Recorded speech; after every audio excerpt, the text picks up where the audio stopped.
Doctor Baba Saheb Ambedkar open university.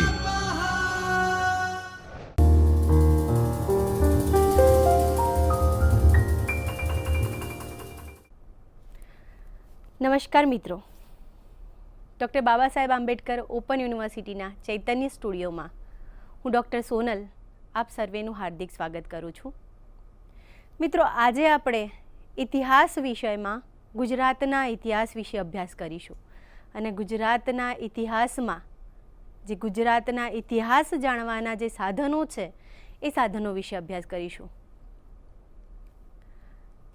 ગુજરાતના ઇતિહાસની વાત કરીએ મિત્રો, ત્યારે ગુજરાતનો ઇતિહાસ પણ ભારતના ઇતિહાસની જેમ જ ખૂબ જ જૂનો અને પ્રાચીન છે. ઈસવીસન પૂર્વેની સદીમાં ભારતની જેમ જ ગુજરાતનો ઇતિહાસ પણ એટલી જ ઐતિહાસિકતા ધરાવે છે. જેમ ભારતના ઇતિહાસમાં જે ઐતિહાસિકતા, જે યોનિનો, માનવ યોનિનો જે ઉદ્ભવ છે, એ ઉદ્ભવની સમકક્ષ ગુજરાતનો ઇતિહાસ પણ માનવ યોનિનો જે ઉદ્ભવ છે એ ઉદ્ભવ ધરાવે છે. ગુજરાતના ઇતિહાસની વાત કરું તો ગુજરાતના ઇતિહાસની જે સીમાઓ છે, જે હાલના ગુજરાતની ઇતિહાસની સીમાઓ, એના સીમાઓની વાત કરું તો જે પ્રાગ ઐતિહાસિક સંસ્કૃતિ જે છે, એક તો સૌથી પ્રથમ પ્રાગ ઐતિહાસિક સંસ્કૃતિ, આદ્ય ઐતિહાસિક સંસ્કૃતિ અને ઐતિહાસિક સંસ્કૃતિ, એવા ત્રણ, એટલે કે પ્રાગ ઐતિહાસિક કાળ, આદ્ય ઐતિહાસિક કાળ અને ઐતિહાસિક કાળ, એવા ત્રણ કાળમાં આપણે ઇતિહાસને વિભાજિત કરીએ છીએ. જે આપણે આગળ ભારતના ઇતિહાસ વખતે પણ વાત કરેલી છે કે પ્રાગ ઐતિહાસિક શેને કહેવાય, આદ્ય ઐતિહાસિક શેને કહેવાય ને ઐતિહાસિક શેને કહેવાય. થોડીક ઉતાવળથી એની સમજણ મેળવી દઈએ તો પ્રાગ ઐતિહાસિક કે જેની કોઈ લેખિત સામગ્રી પ્રાપ્ત થઈ નથી, જેના અવશેષો માત્ર ને માત્ર જેના અવશેષો પ્રાપ્ત થયા છે, એના ઇતિહાસ જાણવા માટે એનો આધાર, જે આધાર સ્તંભ છે એ એના પુરાવસ્તુકીય અવશેષો છે. એ સમયની કોઈ પણ પ્રકારની લેખિત સામગ્રી પ્રાપ્ત થઈ નથી. બીજું, આદ્ય ઐતિહાસિક. આદ્ય ઐતિહાસિક સંસ્કૃતિ એટલે કે એવો કાળ કે જે સમયની બે પ્રકારની, એટલે કે લેખિત અને અવશેષીય બે પ્રકારની સાધન સામગ્રી તો પ્રાપ્ત થઈ છે, પરંતુ એ જે સામગ્રી છે એમાં જે લેખિત સામગ્રી છે એની લિપિ હજી સુધી ઉકેલાઈ શકી નથી. અને લિપિ ઉકેલાઈ શકવાના ન ઉકેલાઈ શકવાના કારણે એનો ઇતિહાસનો જે આધાર છે, એનો ઇતિહાસ જાણવાના જે સાધનો છે એ માત્ર ને માત્ર અવશેષીય સાધનો ઉપરથી જાણી શકાય છે. અને ત્રીજો ઐતિહાસિક કાળ એટલે કે એવો કાળ કે જેના બંને પ્રકારના સાધનો, સાહિત્યિક અને પુરાવસ્તુકીય સાધનો એટલે કે પુરાવશેષીય સાધનો પ્રાપ્ત થયા છે અને બંને સાધનો ઉપરથી આપણે ઇતિહાસ જાણી શકીએ છીએ. તો આપણે આમ ત્રણ કાળની વાત કરી, પ્રાગ ઐતિહાસિક, આદ્ય ઐતિહાસિક અને ઐતિહાસિક. પ્રાગ ઐતિહાસિકની ગુજરાતની સીમાઓમાં હું પ્રાગ ઐતિહાસિકની વાત કરું મિત્રો, ગુજરાતની સીમાની જ્યારે વાત કરું તો ગુજરાત એટલે કે હાલનો જે ગુજરાત તરીકે ઓળખાય છે, કે ગુર્જર દેશ તરીકે જેને આપણે ઓળખીએ છીએ, એ ગુજરાત ક્યારથી નામ પડ્યું, કે ગુર્જર દેશ ક્યારથી નામ પડ્યું, એ અલગ ચર્ચા માંગી લેતો કે અલગ સમય માંગી લેતો ટોપિક છે. કે આ જે સીમાઓને આપણે હાલ જે ગુજરાતમાં બાંધી છે એ ક્યારથી અસ્તિત્વમાં આવ્યું, એને એક અલગ એક વિષય તરીકે આપણે એની ચર્ચા કરીશું. પરંતુ હાલ જે સીમાને આપણે જોઈએ છીએ, એ સીમાઓની અંદર જે રહેલા પ્રદેશો છે, એ પ્રદેશોને ગુજરાત તરીકે વાત કરતાં હું વાત કરું તો જે પ્રાગ ઐતિહાસિક કાળ છે, પ્રાગ ઐતિહાસિક કાળમાં પણ ગુજરાતમાં યોની અને માનવ યોનીનો ઉદ્ભવ હતો એવા અનેક અવશેષો આપણને પ્રાપ્ત થયા છે. અને એ જે અવશેષો છે એ લાંઘણજ, કોઢ, પેઢામલી, આવા અલગ અલગ પ્રદેશોમાંથી એ હાડકાઓ, હથિયારો, ઓજારો વગેરે પ્રાપ્ત થયું છે. ને એના ઉપરથી એ સમયમાં પ્રાગ ઐતિહાસિક કાળમાં ગુજરાતમાં યોનિનો ઉદ્ભવની સાબિતી આપે છે. આદ્ય ઐતિહાસિકની વાત કરું મિત્રો, તો આદ્ય ઐતિહાસિકની વાત કરતાં હું સૌ પ્રથમ તો ધોળાવીરા, લોથલ, કે જે ખૂબ જ જાણીતા પ્રદેશો છે, જેને આજે પણ ગુજરાતના ઇતિહાસના આદ્ય ઐતિહાસિક સંસ્કૃતિમાં આ બધા જે પ્રદેશો છે એની નોંધ લેવાય છે. એટલે કે આદ્ય ઐતિહાસિક સંસ્કૃતિની વાત કરીએ ત્યારે એક જ કેન્દ્ર બિંદુ આપણામાં ઉદ્ભવતા હોય કે સિંધુ ખીણ સંસ્કૃતિ, જે આદ્ય ઐતિહાસિક સંસ્કૃતિઓમાંની મહાન સંસ્કૃતિ એટલે સિંધુ ખીણ સંસ્કૃતિ. અને આવી સિંધુ ખીણ સંસ્કૃતિના કે જેને હડપ્પા સંસ્કૃતિ કે મોહેન્જોદડો સંસ્કૃતિ કે આવા અલગ અલગ નામોથી આપણે ઓળખીએ છીએ, આવા સંસ્કૃતિના અનેક કેન્દ્રો ગુજરાતમાં પણ હતા અને ખૂબ જ વિકસિત કેન્દ્રો હતા. લોથલ, ધોળાવીરા, રંગપુર, રોજડી, આવા અલગ અલગ પ્રદેશો આદ્ય ઐતિહાસિક સંસ્કૃતિની જાળવણી ગુજરાતમાં પણ કરી રહ્યા હતા. આદ્ય ઐતિહાસિકથી આગળ વાત કરું મિત્રો તો વૈદિક અનુવૈદિક કાળમાં તો એનું સૌ એકમાત્ર એમ તમને એનું ઉદાહરણ આપું તો દ્વારકા, કૃષ્ણની દ્વારકા, એનું યાદવોની દ્વારકા એનું એક ઉત્તમ ઉદાહરણ છે. એ જ રીતે આગળ સમયાંતરે જેમ આગળ જઈએ મૌર્ય સંસ્કૃતિની વાત કરું તો જૂનાગઢમાં રહેલ અશોકનો શિલાલેખ જે ગુજરાતના ઇતિહાસને એક આપણી સમક્ષ મૂકે છે. એ જ રીતે ગુપ્ત સમયની વાત કરું, અનુમૌર્ય સમયની વાત કરું, અનુગુપ્ત સમયની વાત કરું કે પછી મૈત્રકોના સમયની વાત કરું તો ગુજરાતનો ઇતિહાસ એ પ્રાગ ઐતિહાસિક સંસ્કૃતિથી શરૂ કરી અને નિરંતર ચાલ્યો આવ્યો છે. અને ગુજરાતનો ઇતિહાસ આવી ભવ્ય સંસ્કૃતિ ધરાવે છે. એવા ગુજરાતના ઇતિહાસ વિશે આપણે વાત કરીશું મિત્રો. એવા ગુજરાતના ઇતિહાસના જે ઇતિહાસ જાણવાના સાધનો છે એ પહેલાં તો ઇતિહાસ જાણવાના સાધનો એટલે શું મિત્રો? એવા સાધનો કે એવું કે જેમાંથી જે ભૂતકાળ સાથે સંબંધ ધરાવે છે, જે ભૂતકાળ સાથે સંબંધિત છે એવા સાધનોમાંથી જે તે સમયનો ઇતિહાસ આપણે જાણી શકીએ છીએ. એટલે કે ઐતિહાસિક માહિતી ધરાવતા કોઈ પણ પ્રકારના અવશેષો કે અહેવાલો છે કે જે ભૂતકાળ સાથે સંબંધ રાખે છે અને જેનો ઉપયોગ કરી અને આપણે ઇતિહાસ જાણી શકીએ છીએ એને ઐતિહાસિક સાધનો કહેવાય છે. ઐતિહાસિક સાધનોમાં મિત્રો આ જે સાધન સામગ્રી છે એ સાધન સામગ્રીનો સમય, સ્થાન, એનું લેખન એ અલગ અલગ એને એ દ્રષ્ટિએ એનું વર્ગીકરણ કરી અને પછી એની જે ઐતિહાસિક પદ્ધતિ છે એ પદ્ધતિથી એની વિશ્વસનીયતા જે છે એ વિશ્વસનીયતા ચકાસી અને પછી આ સાધન પ્રથમ કક્ષાનું છે કે દ્વિતીય કક્ષાનું છે એ તારવવામાં આવે છે. અને આ રીતે આ ઐતિહાસિક સાધન સામગ્રીનો ઇતિહાસ જાણવા માટે ઉપયોગ કરવામાં આવે છે. ઇતિહાસની જે સાધન સામગ્રી છે, ઇતિહાસ જાણવા માટેની સાધન સામગ્રી એ બે પ્રકારની હોય છે. એટલે કે એક સાહિત્યિક અને બીજી પુરાવસ્તુકીય કે પૂરા અવશેષીય. આ પુરાવસ્તુકીય અને પૂરા અવશેષીયમાં સિક્કાઓ, શિલાલેખો વગેરે વગેરે પ્રકારના સાધન સામગ્રી આવે છે. આજે મિત્રો આપણે જે સાહિત્યિક સાધન સામગ્રી છે એવી સાહિત્યિક સાધન સામગ્રી વિશે અહીં અભ્યાસ કરીશું. આજનું જે ચેપ્ટર છે ગુજરાતનો ઇતિહાસ જાણવાના સાહિત્યિક સાધન સામગ્રીઓ એ ભણ્યા પછી આપણે જે જાણી શકીશું તો એ સૌપ્રથમ એ છે કે જે પ્રાચીન ગુજરાતનો ઇતિહાસ છે એ પ્રાચીન ગુજરાતનો ઇતિહાસ જાણવા માટે કયા કયા પ્રકારના સાધન સામગ્રીઓ ઉપયોગમાં લેવાય છે. આ ઉપરાંત એ સમયનો જે ઇતિહાસ છે એ ઇતિહાસમાં કે એ પ્રકારનો જે એ સમયની જે કઈ પ્રકારની લિપિ, કઈ પ્રકારનું ભાષાનો ઉપયોગ એ સમયના લોકો કરતા એ પણ આપણે આજના સાહિત્યિક સાધનો દ્વારા જાણી શકીશું. આ ઉપરાંત એ સમયમાં કયા પ્રકારનું સાહિત્ય રચાણું હતું અને આ સાહિત્યમાં કયા પ્રકારની લિપિ અને કયા પ્રકારનું ભાષાનો ઉપયોગ થતો હતો, જે લોક અને જનમાનસની પણ ભાષા હોઈ શકે. આમ આજના અભ્યાસથી આપણે ભાષા, લિપિ, એ સમયનું જે સાહિત્ય છે, આ ઉપરાંત આ જે સાહિત્યમાંથી મળતો ઇતિહાસ છે, આ સાહિત્યમાંથી મળતા ઇતિહાસને કઈ રીતે ઐતિહાસિક કે ઇતિહાસ માટે એટલે કે સાહિત્યમાંથી મળતી જે માહિતી છે આ માહિતીને કઈ રીતે ઇતિહાસ તરીકે જોવામાં આવે છે કે એને કઈ રીતે ઇતિહાસના સાધન તરીકે જોવામાં આવે છે એ પણ આપણે આ જે એક પ્રકરણ છે એ પ્રકરણના અભ્યાસ બાદ જાણી શકીશું. સાથે સાથે મિત્રો સૌથી મહત્વની વસ્તુ કે સાહિત્યમાં ઇતિહાસ બાબતે કેવા પ્રકારની ખામીઓ રહેલી છે.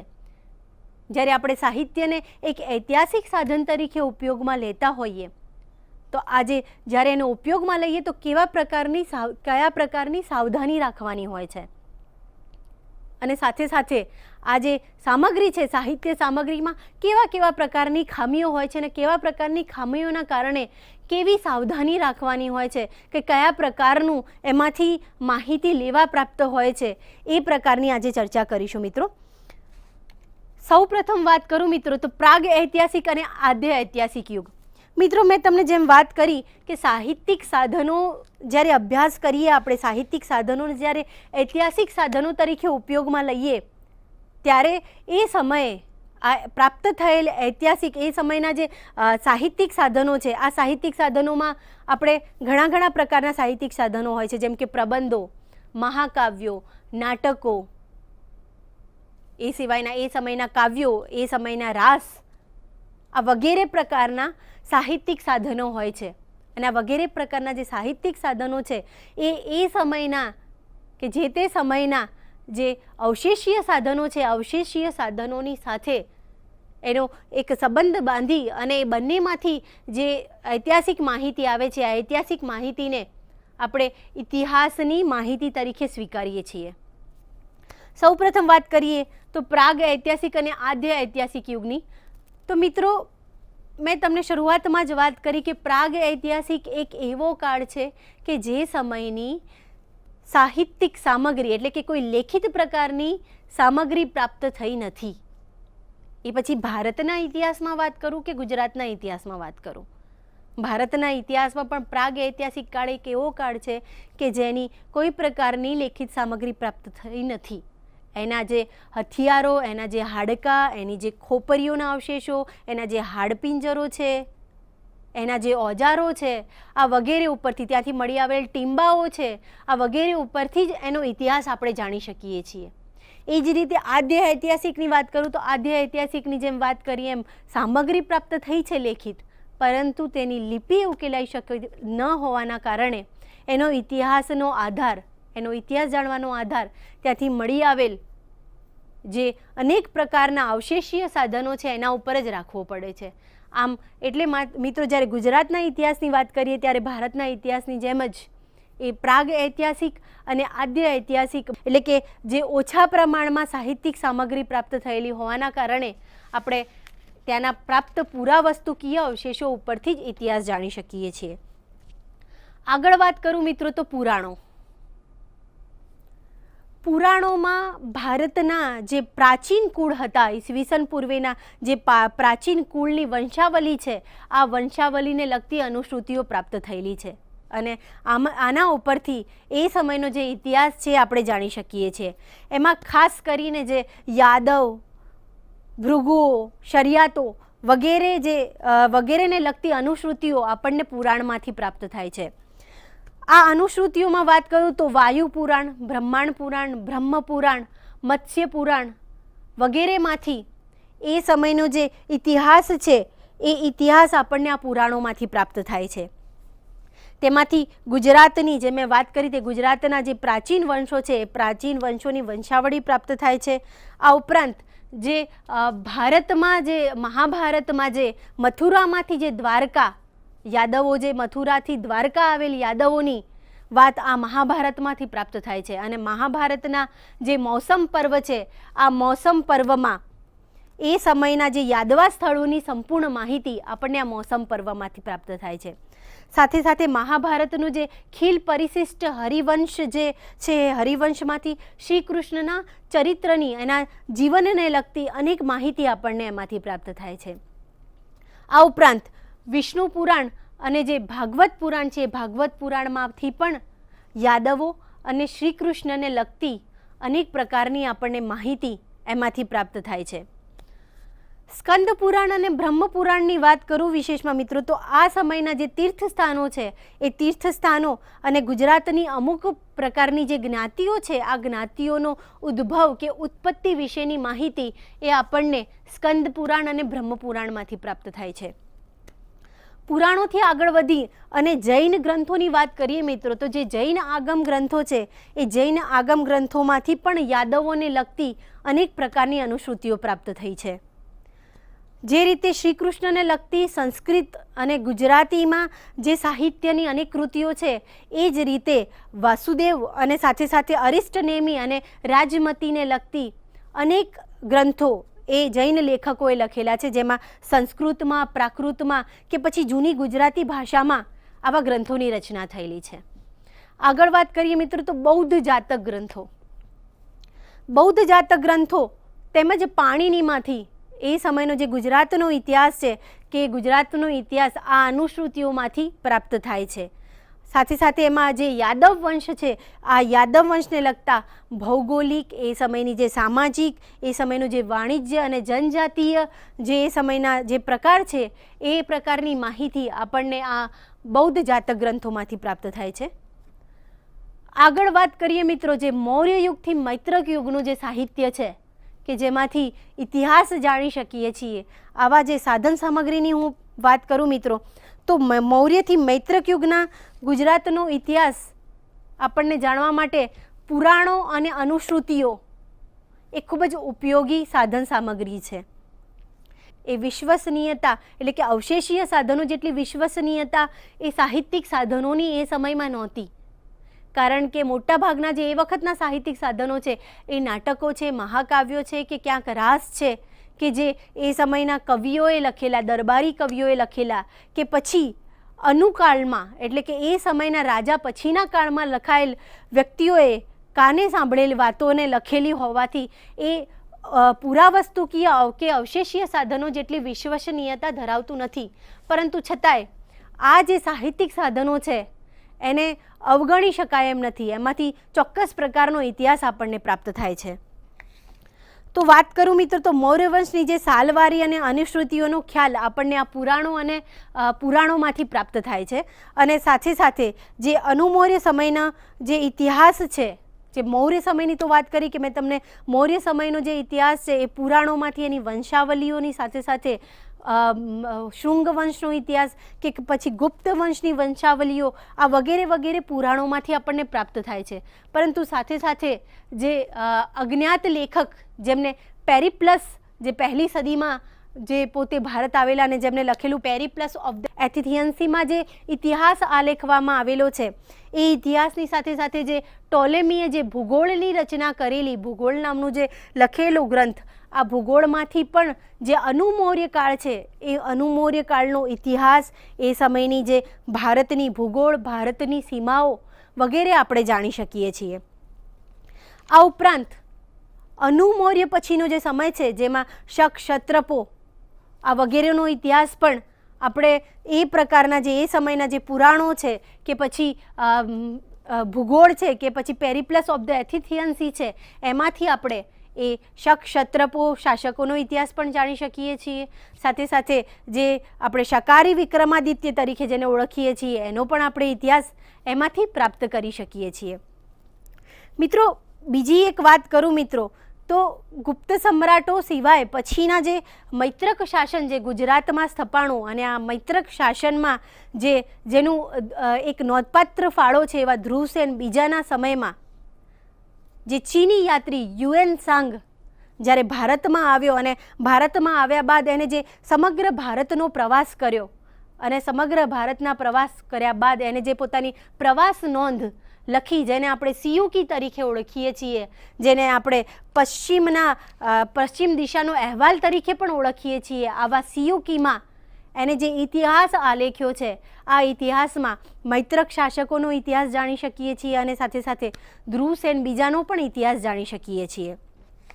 મિત્રો સિયુકીની હું વાત કરું તો હ્યુએનસાંગ ઘણી બધી જગ્યાએ ગુજરાતમાં પણ એને જે ગુજરાતના જે વર્ણનો કર્યા છે, જેમાં વડનગર હોય કે પછી શામળાજી હોય કે પછી વલ્લભી હોય, આ વગેરેનો એને બૃહત રીતે એના વર્ણનો એને કરેલા છે. અને એમાં એક હમણાં જ થોડા સમયના એટલે કે 1.5-2 વર્ષ પહેલાંના પેપરમાં એને વડનગર માટે યુએન ટોપલો નામનો જે શબ્દ પ્રયોગેલો, એ શબ્દની પણ એ વડનગરને લઈને યુએન ટોપલો જે યુએન સાંગે શબ્દ પ્રયોજો એને લઈને આવેલો હતો. તો આમ યુએન સાંગનો એટલે કે ચીની પ્રવાસી યુએન સાંગનો જે ગ્રંથ છે સિયુકી, એ પણ ઇતિહાસ જાણવાના જે મૌર્ય યુગથી મૈત્રક યુગના સાહિત્યિક સાધનોમાં એક ઉપયોગી સાધન તરીકે આપણે લઈ શકીએ છીએ. સાથે સાથે મિત્રો જે મૈત્રક સમયના જે રાજા શિલાદિત્ય છે, આ શિલાદિત્ય અને જે વલ્લભીનો જે ભંગ થયો, વલ્લભી ભંગ વિશેની જે વાત છે, એ આ વલ્લભી ભંગ વિશેની વાત એ સમયનું જે જૈન સાહિત્ય છે, આ જૈન સાહિત્યમાંથી આપણે જાણી શકીએ છીએ. આગળ વાત કરીએ મિત્રો તો અનુમૈત્રક અથવા ચાવડા વંશના સાહિત્યિક સાધનો.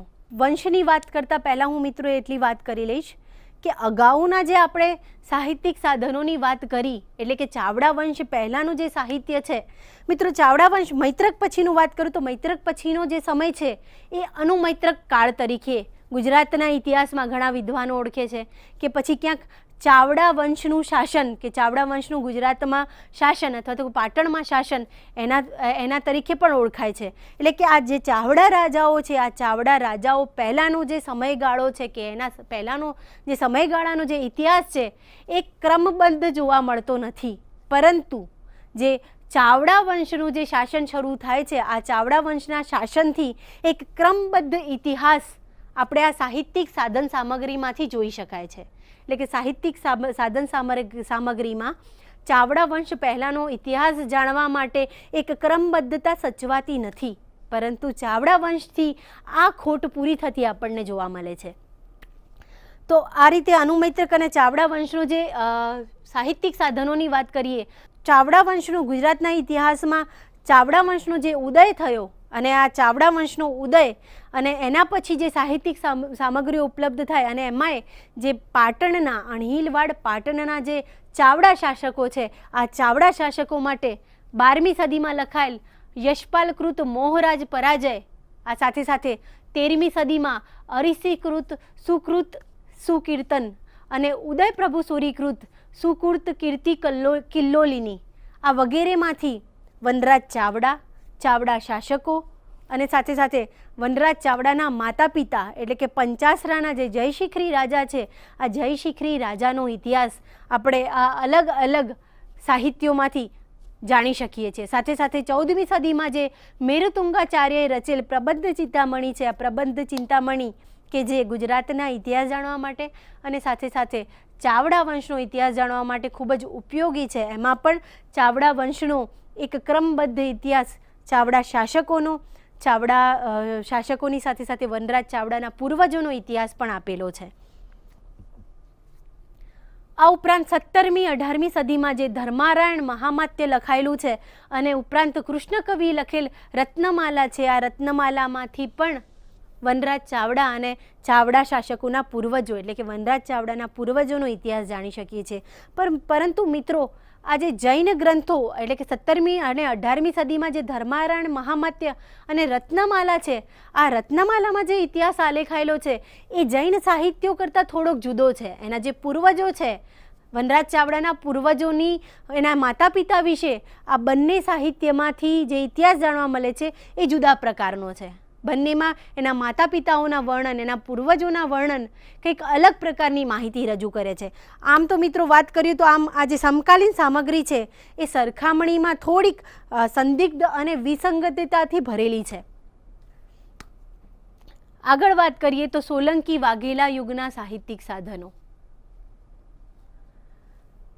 સોલંકી વાઘેલા જે વંશ છે, સોલંકી વાઘેલા જે ગુજરાતના ઇતિહાસમાં સુવર્ણ યુગ તરીકે આપણે ઓળખીએ છીએ.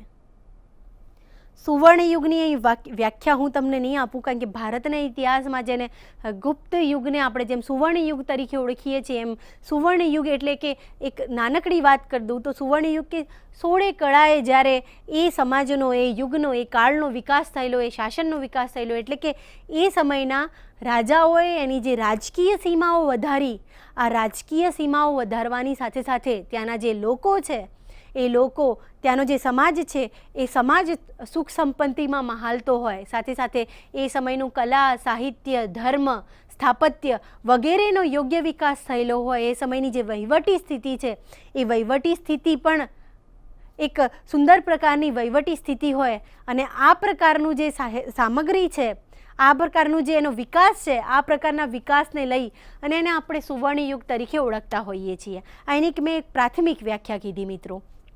તો આમ જે સોલંકી વાઘેલા સમય છે કે સોલંકી વાઘેલા કાળ છે એને આપણે સુવર્ણ યુગ તરીકે ઓળખ્યો, એટલે આપણે એના ઉપરથી કહી શકીએ કે એ સમયનું જે કલા સાહિત્ય છે એનો ખૂબ જ વિકાસ થયેલો હતો મિત્રો. એ સમયમાં ભરપૂર પ્રકારમાં સાહિત્યની રચનાઓ થયેલી હતી અને આ સાહિત્યમાંથી આપણે ગુજરાતનો ઇતિહાસ સરળતાથી જાણી શકીએ છીએ.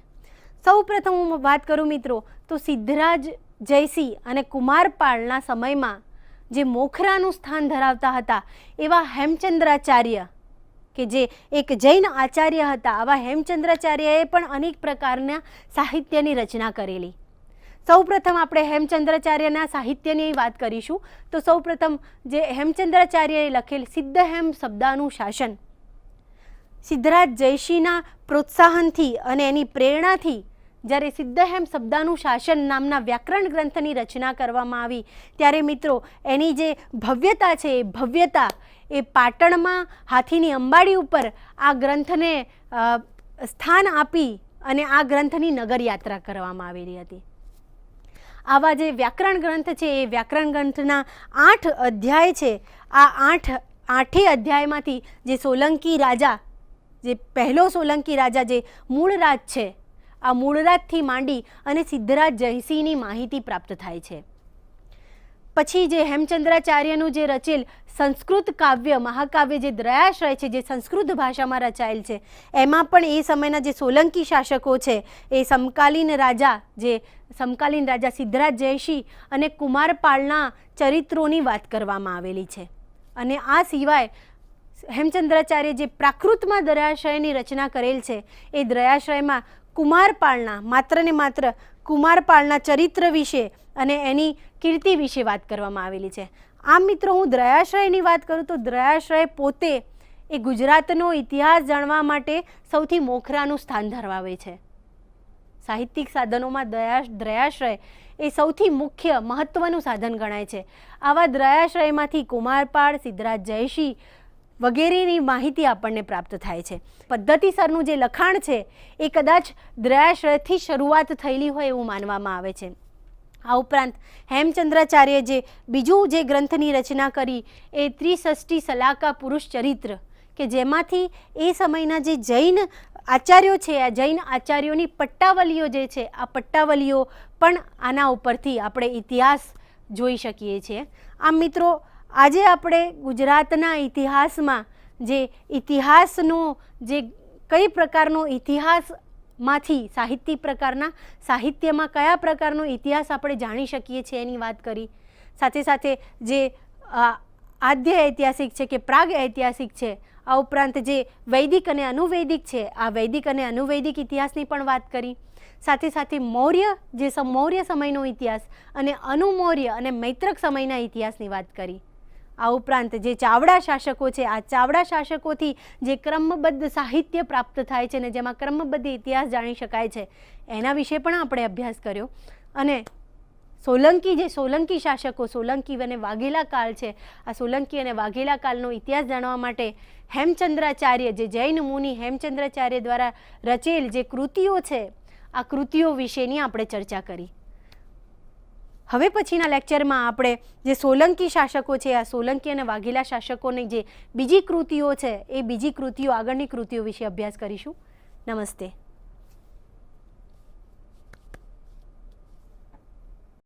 स्वाध्यायः परः